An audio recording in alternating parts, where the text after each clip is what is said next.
Hey everybody, welcome back to the Calibrate Tools channel, and today we're going to talk about basic household wiring. In part one of our basic household wiring series, how does electricity get into your home in the first place? See you right after this.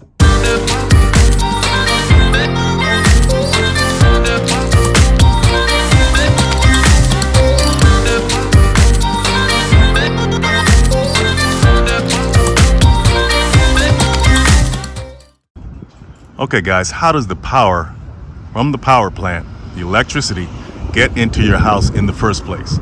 Well, all you got to do is go outside and look at your power line. And that's what we're looking at right now, okay? All up and down the street, there are power lines. And on top of the power line, you see that big garbage can looking thing there? That's a transformer. So the transformer steps the power down to about 120 volts per wire, okay? And that's a safe voltage for your house or apartment. So we can see on the transformer 3 power lines coming off of it going down a tube. Yeah, see that? Now those 3 wires consist of 2 hot wires and a neutral. And they come down that tube, they loop around, and they connect to this right there, okay? And then those 3 wires that go all the way across, they connect to this building here. And the other wire that's diagonal connects to that building over there. That service head right there, okay? Now if you look at that service head, you can see 2 black wires and a white or silver looking wire. That's the neutral wire. The black ones are the hot wires that come into the service head. Now the neutral wire, you see that silver or white wire twisted up with the black hot wires heading to the service head? See it right there? Looks like a snake head popping up. That neutral wire is very, very important. Don't let the word neutral fool you. The neutral wire is responsible for returning the electricity or the current back to its source, because you have to understand that electricity flows in a loop, okay? So it has to return back to where it came from. So it flows into your home from the power pole, through the power lines, into your house, powers everything that you need in your house to be powered, your stove, your appliances, your lights, and then it flows back out of your home, back to the power line, back to its source. If that circuit is broken in any way outside of turning off a switch or flipping a breaker, then there's a problem. The 3 wires that are spaced apart connect at that pole there, and then they branch back to the service head here on this building. And as you can see, the power lines also extend to the further end of the building where there's another service panel outside. That's where they connect on this building at the service head. Then they come down all the way into this service panel box, this outside service panel box. So let's open this up and see what's going on. So it comes down off the service head, enters this service panel box, okay? And because this is an apartment building, you have several sub panels that this service connection has to connect to. If this was a house, it would only be 1 meter, of course, but here it's not a house. You have a multifamily unit, you have several meters here. But if it was a house, it would be 1, unless you had a back house or something like that. Then you'll have a meter on that house as well. So the power comes down from the power lines, and first they enter these meters here. And that's how they record how much electricity that you use, okay? And from the meters, they enter the breakers, okay? And as you can tell, you have red and black wires coming from these main breakers. The main breakers allow you to shut off all power to your dwelling if need be.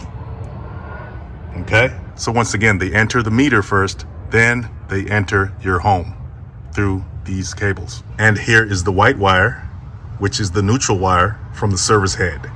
Okay, so you have all 3 wires from the service head that are represented by the 2 hot wires going into each dwelling, which is the 2 red and the 2 black, and red again, okay? Red and black are the hot wires, right? And then you have the white, which represents the neutral wire. So going into each dwelling are 3 wires from the service head, which, gets its power from the pole, right? You have the 2 hot, whether they're red or black, and you have the 1 neutral to return power back to its source. And the neutral is also connected to the grounding as well. Now, why do you have 2 hot wires? Because each wire, like we said, is 120 volts. But added together, they're 240 volts to power larger appliances in your home. That's why you have 2 hot wires. Some homes have just 1 neutral and 1 hot, and they can only power 120 volt appliances. But most homes have 2 for the larger appliances of 240 volts and the smaller ones, which are 120 volts. Okay, so let's look inside the service panel inside the building, which is this right here. Now, this building was built in 1961, so we don't know what we're going to see when we open up this service panel door. Okay, so let's go ahead and there you go. What do we see here? We see breakers, right? And that's all we see. Okay, so we see that it's a GE service panel, General Electric, as it says on the paperwork on the panel door here, and it's cat number TRP2012F. That's for a flush type model, which this is because it's flush against the wall. This is not a surface type model service panel, okay?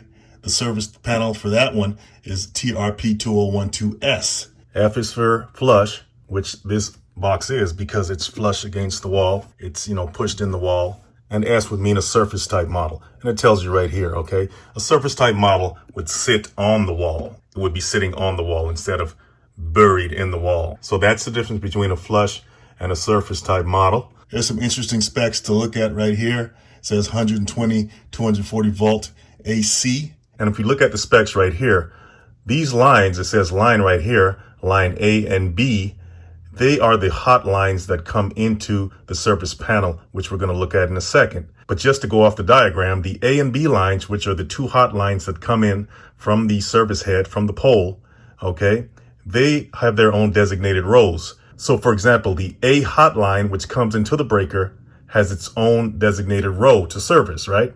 And that's represented by the dot here. So breakers 3 and 4 are serviced by the hot line A, and then it skips to the other breakers 7 and 8, which are also serviced by A, and then 10 and 12, 15 and 16, and 19. And hotline B, which is on the right side, services breakers 1 and 2. You see the dot there? That's B.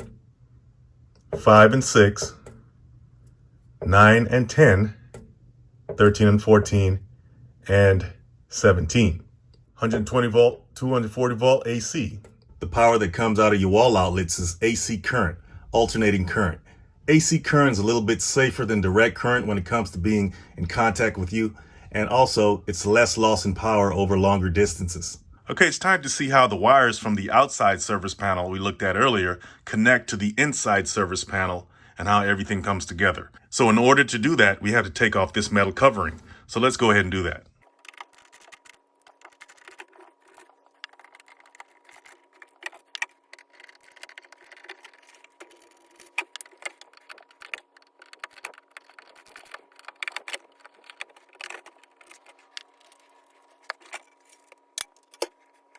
Okay guys, I know that was a lot to digest, but stay tuned for part 2 where we will explore what's inside that panel and see how all the wires and everything connects. Stay tuned.